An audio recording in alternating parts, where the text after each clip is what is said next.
Hey guys, welcome to Wrestling Daze and welcome to today's unseen video. This is where we round up all the big talking points from social media, and we're starting a bit earlier than usual because the folders are pretty full, to be honest. So there may be some more news that kind of comes out after this video. We can obviously mop that up tomorrow. We'll have another unseen after tomorrow's Smackdown. But we're going to start here. I've heard rumors that Liv has been spotted around the Performance Center, but PW Insider are reporting that, as planned, it looks like she's going to be returning to the ring in early 2026. And of course, you know where the fans are. They're thinking Royal Rumble, and of course, it does make a lot of sense. So yeah, Liv Morgan coming back in January for that Royal Rumble. That makes a lot of sense. Don't know that that is the plan, but early 2026 is what PW Insider are saying. Okay, Dave Meltzer talking about SmackDown. SmackDown ratings, okay, right? 1.18 million views in America on USA Network. Obviously down on where they've been, but this is using that new system, which has obviously really hurt wrestling ratings. But not only that, it went up against some big baseball games. So apparently that's okay compared to where it has been the past few weeks. So I think WWE would take that. They wouldn't take this, though. NXT on Tuesday delivering its lowest audience since it moved to the CW network. So NXT ratings, horrible. 525,000. Again, it's the new system. We know there's a decrease as a result, but it's down 24% on last week. The demo was down 42%. Now, they were up against the opening night of the NBA. But I think the card was weak as well. I didn't think there was much to really bring people in. It was a go-home show. You know, some of the things they were shouting about was like the speed tournament. And they were shouting about the fact that there was going to be a contract signing. And there just wasn't really much to get too excited about. So, you know, hopefully just a bit of a blip. Hopefully it can bounce back next week. Now, we got some clarity about Halloween Havoc because Halloween Havoc is this weekend and we are doing the watch along for it. Very much looking forward to it, actually. I think the card looks very interesting. One of the matches is the Hardy Boyz. They're going to be competing against Dark State on Halloween Havoc this Saturday. Again, we're doing the watch along. But it's a Broken Rules match. And there's been a lot of confusion about, is that a cinematic match? Is that going to be filmed at the Hardy compound? Apparently not. So a Broken Rules match is basically a match with no rules. It's a real match. It's going to be a real match in the arena. So that coming from the Extreme Life of Matt Hardy. So basically confirmation, it's not cinematic. It's actually going to be in the ring. So a lot of confusion around that. So good to get some clarity. Now, you know me and celebrities, if you've been watching this channel a long time, I do struggle with them being involved in matches. I like them in WWE. I like them doing their songs or being guest timekeepers or, you know, whatever. But actually them having matches is not for me. I would much rather be watching the trained wrestlers. So this concerns me a little bit that Jelly Roll has said that he'd be interested. His dream scenario would be to have a run for months. So he said, I will wrestle again. I want to run it back. I want to do one more. I know why Bad Bunny had to do Backlash when he got out of the ring after that first match. He knew he could give more. A dream scenario is I'd like to have a run. I'd like to wrestle every Friday. Blimey now, there's wrestlers that would love to wrestle every Friday. I'd like to get involved for like 6 to 9 month run. But I've definitely got to do one more. So there we go. He had a taste of it and now he just wants more and more and more. And we do see that.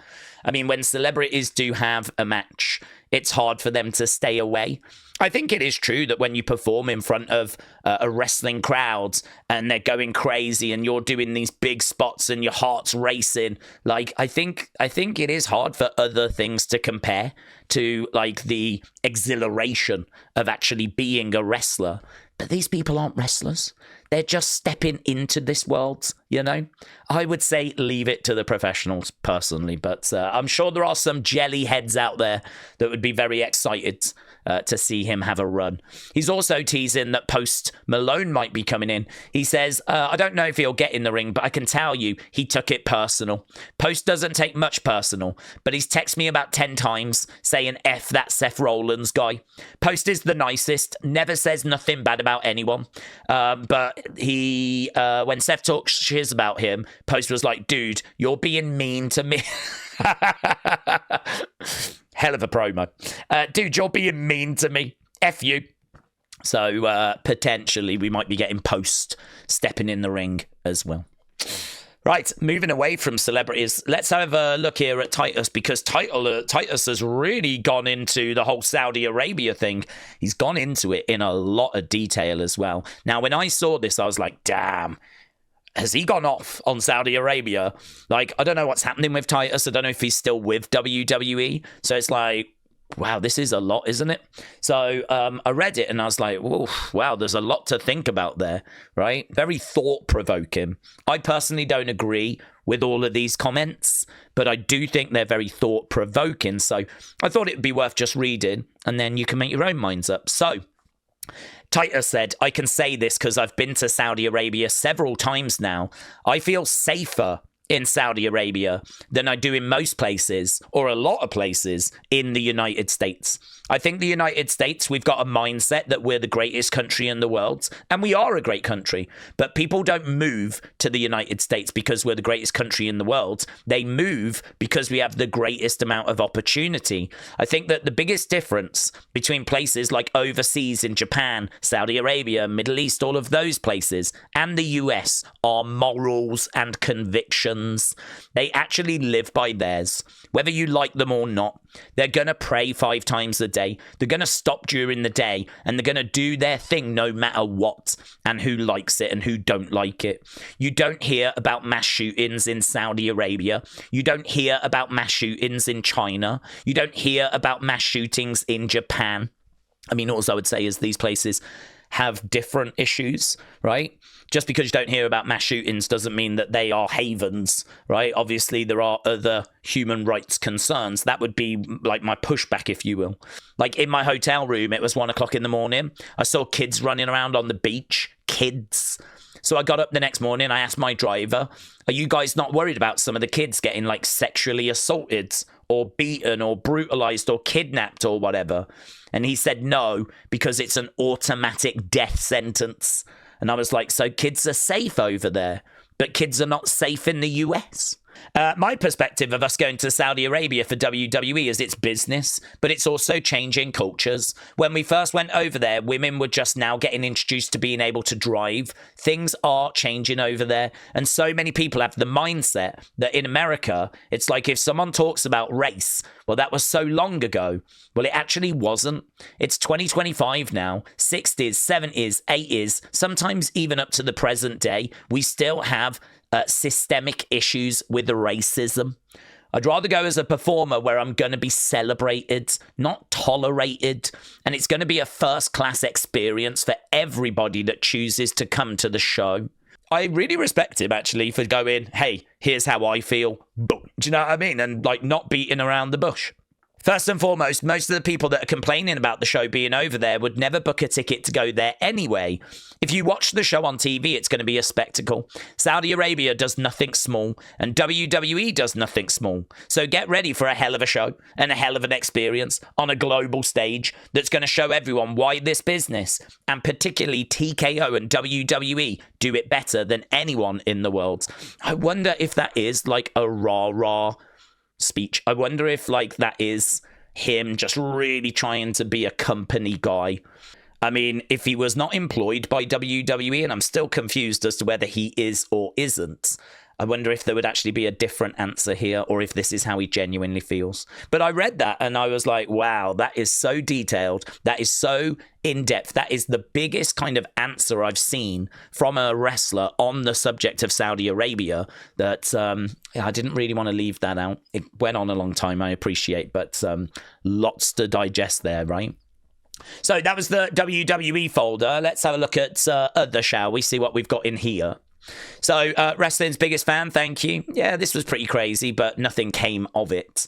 So, former WWE writer Nick Manfredini revealed that Charles Manson wanted to meet Bray Wyatt, but the idea was immediately squashed. So, Wyndham's former teammate in college football, became a prison guard at Charles Manson's prison. Allegedly, this guy showed Manson the Bray Wyatt promos, and Manson wanted to meet him. This was a whole thing. Mike Rotunda knew about it, and I think he brought it up to somebody. I don't know if it was Hunter or Vince or someone, and they just immediately squashed it. Obviously, it's a terrible idea, because they were like, can we shoot a network special with Charles Manson? And it was just immediately squashed. It would have been a good story, but a bad idea. Bray Wyatt probably would never have seen TV again if we'd have done that. So, yeah, pretty crazy. I mean, Charles Manson, you could understand him what else has he got to do, you know? He's just in prison, isn't he, on his own? So, I mean, I'm sure he wanted to meet lots of people that he found interesting. But thankfully, that one didn't go anywhere. Canon just letting us know that Stardom and CMLL apparently have got a relationship. These two working together. I didn't actually translate the post though, so Stardom announces business partnership with CMLL. So Stardom has announced business partnership, blah, blah, blah, blah, blah. Oh, that's it.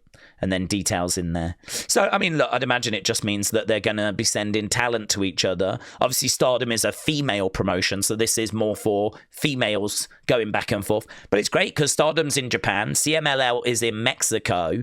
Obviously, they're very different styles. So the female Mexican talent can work in Stardom for a bit. The Stardom talent could work in CMLL for a bit. Yeah, I think it makes a lot of sense. I think it's going to be good for them. Stardom is a very well-respected promotion, but it's not a very big promotion. CMLL doing really well.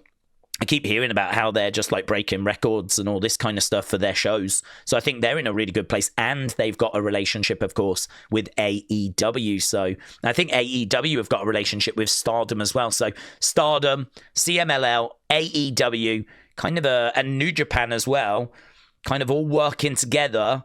It's a hell of a union, that, actually. I mean, arguably the biggest promotion in Mexico, arguably the biggest female promotion in the world, arguably the biggest promotion in Japan in New Japan, and the second biggest promotion in America, AEW, all working together. Right, this is a fun story. So, Nando, thank you. This came from Watch Your Story, which is Hornswoggle sitting down for an interview with Stephanie McMahon, right?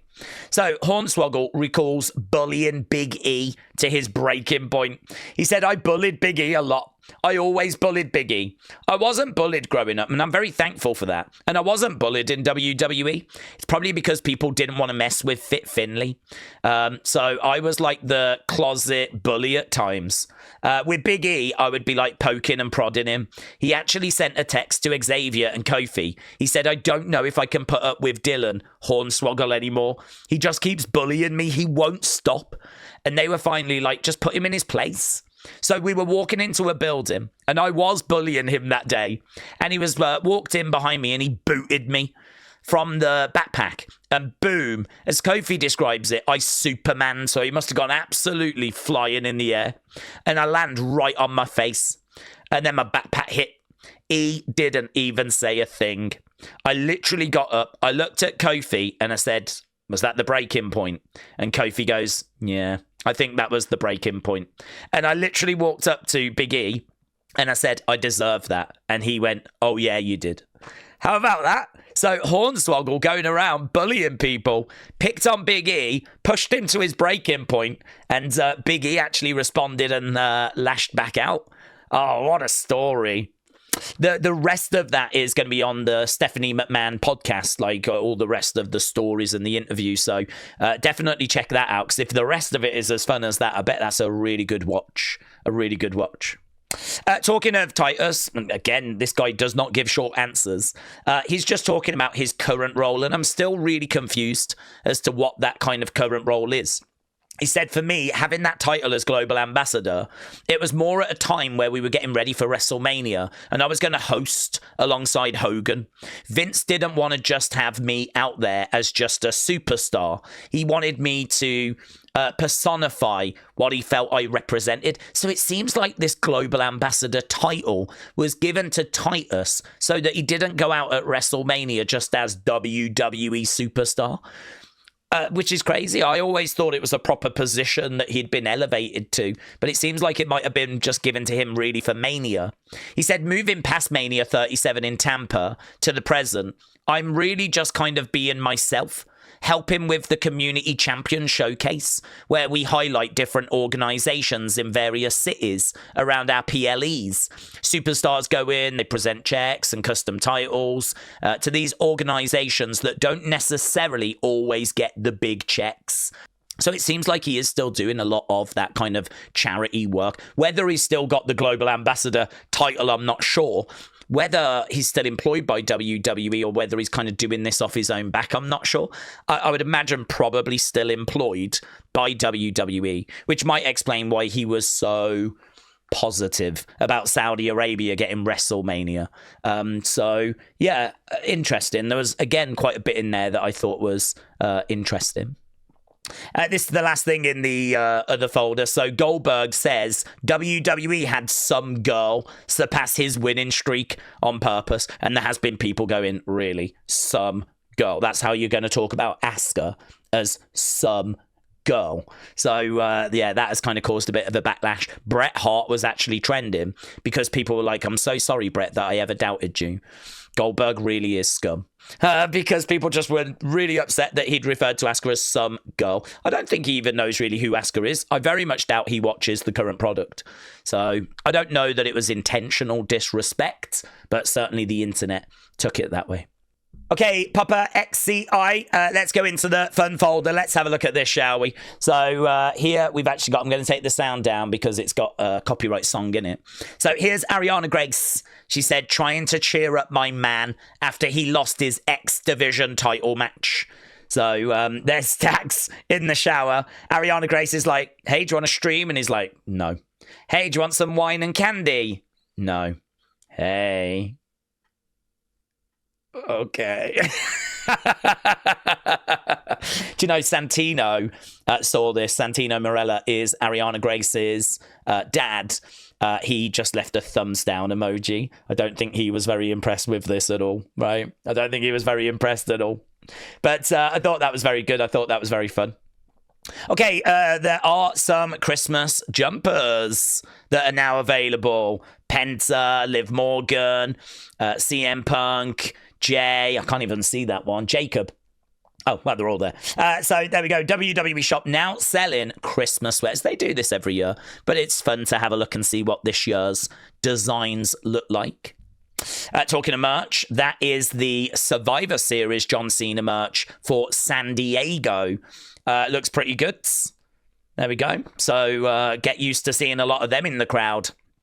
For that Survivor Series, because I'm guessing people are going to be snapping those up. So there we go. That's the San Diego one. Right. Yes, this was pretty good. So here we've got Xavier just going off on the current state of the tag division on Raw. And Adam Pearce said, I hope your boat sinks, because he's on holiday, I think in Venice, on a boat. And here we've got Adam Pearce saying, I hope your boat sinks. As a response, here's Xavier reporting an issue, right? Violent speech. What type of issue are you reporting? Violent speech. Could you imagine if he did actually get Adam Pearce suspended? Like, that would be hilarious. If he actually got him suspended on X, that would be so good. So there we go. Hate speech has been reported by Xavier. Vic Joseph said, has anyone got suggestions as to what I can dress up as for Halloween Havoc? And Ethan's got a suggestion. He says, how about someone that's good at their job? Oh, burn, mate. Burn. Right, oh yeah, this is pretty fun as well. So obviously we're getting closer to Halloween. So the Culling have put this video out. So Juan, thank you. Let's have a look at this, shall we? I don't really know why they've done this, but they've done this.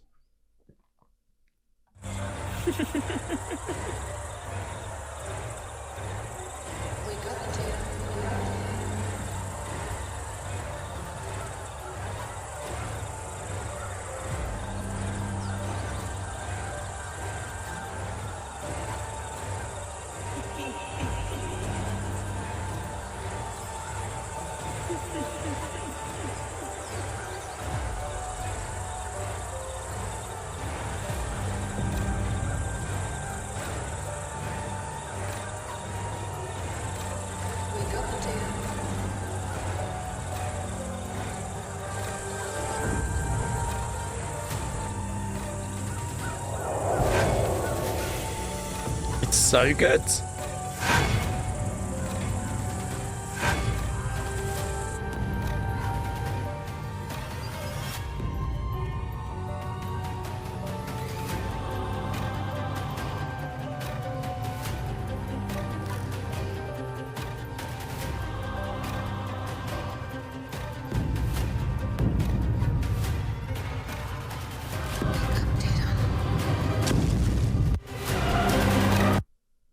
How good is that? So good.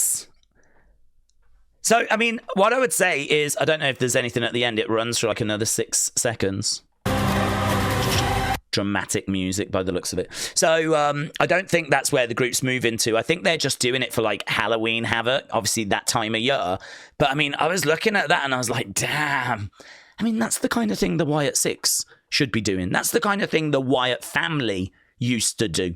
You know, we used to get those kinds of vignettes at the Wyatt compound. And this wasn't a compound. It was like an abandoned building, of course. It looks so good. I was getting, like, because of the white and everything, like some sort of, like, hospital nurse type vibes. I also thought, how crazy to get into the water. Because, I mean, this is surely filmed in Florida. And as far as I know, like, every bit of water, every puddle has potentially got an alligator in it. They are flipping everywhere in Florida. There is no way I would do that. No way. I mean, how would you know there was not alligators around? This isn't worth getting eaten for. It is very good, though. It is very, very good. And it'd be great if they could take some, like, ideas from this. Very good. But sadly, I think it is just for Halloween. But I think that will be very well received. I don't know if this will be well received. We know that wrestling fans don't like personal hygiene. Certainly, if you've seen my beard in the past, you'll know that's true here as well. So, WWE and Dr. Squatch have collaborated for a collection of 2 new scents. We've got Stone Cold Stunner and Mysterio Magic. So, there we go. I mean, this looks AI, but apparently it isn't AI. Apparently this is like a proper crossover collaboration. And so there's 2 new scents. Stone Cold Stunner, Mysterio Magic. That's what the Mysterio Magic looks like. Looks like one of his masks. Which is probably by design, isn't it? Because that's black, which obviously, you know, makes me think Stone Cold because of his jacket and his trunks. And then that does look a bit Rey Mysterio-ish. So, yeah, very good. Very good. Okay, let's go, community. We got something in here from, I think it's Tea Time. Tea Time said, Daze, let's light it up, brother. Always ready to light it up. I'm excited that my new AJ Lee shirt came. Welcome back, AJ. And that incredible match. So there we go, look. Looks good on you, but really pops as well, doesn't it, actually? Like, it's really striking against the black. So really, really good. So, yeah, very good. Very, very good. Good to see that they're coming out now because I know people had been waiting quite a while for those. Okay, let's go over into thanks, and then we can look to wrap this up. So, Charlie, Chris, Huddle Talk, Timmy the Man V2, Jeff, Claire, Silverback, Cal L, Sweet Chim Wrestling, Wrestling Void, Chanel, and Edward. Appreciate the support. Hope you enjoyed this episode. Don't forget, we're back tomorrow with Smackdown, and I'll have another episode of Unseen for you as well. So thanks for watching. Bye for now.